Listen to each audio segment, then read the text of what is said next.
Олег Иванович Киринин. Олег Иванович, вам первому слову по игре. Ну, прежде всего, после игры сразу, чтобы развивал, поблагодарил ребят за игру в первом тайме и за волю во втором. Конечно, тяжелая игра, но первый тайм это был лучший тайм за все игры, которые в нашем исполнении. То есть сумели тренерским штабом достучаться до ребят просто. И они уже играли, они мучились. В принципе, все. Хорошо, спасибо. Вячеслав Леонидович, вам слово, пожалуйста. Ну, мы ожидали, что Неман, как раненый звезд приедет на этот матч, что игра будет такая тяжелая, вязкая, что они будут изобиловаться какими-то супермоментами, голевыми ситуациями.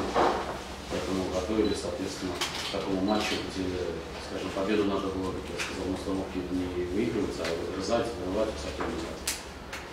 Матч такой получился, если в первом тайме такая игра была, несмотря на то, что мы выиграли приблизительно равная, во втором считаю, что мы владели большим преимуществом, мы имели, опять-таки, не могу сказать, что это мой моментов, но, по крайней мере, голевые ситуации создавали, скрывали соперника, фланги, центр.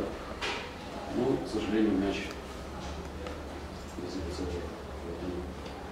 Ничья обидная для нас, но, тем не менее, идем дальше. Большое спасибо. Уважаемые коллеги, теперь ваши вопросы. Представляйтесь, называйте ваше издание, пожалуйста. Вячеслав Леонидович, вам вопрос. Момент, когда Гречишка получил травму, вышли на поле. Что там произошло? Зачем вы хотели? Посмотреть, убедиться, проводить замену или нет. Но Гречишка сломали нос. В этом эпизоде судья даже не свистнул в уши. Не то, что какие-то санкции или еще что-то. Причем явная отмашка. Опять судейство. Но обилие от желтых карточек в первом тайме, это следствие того, что матч, как и ожидался, был такой вязкий, много борьбы, очень много единоборств. И кто, скажем так, их больше выиграет, на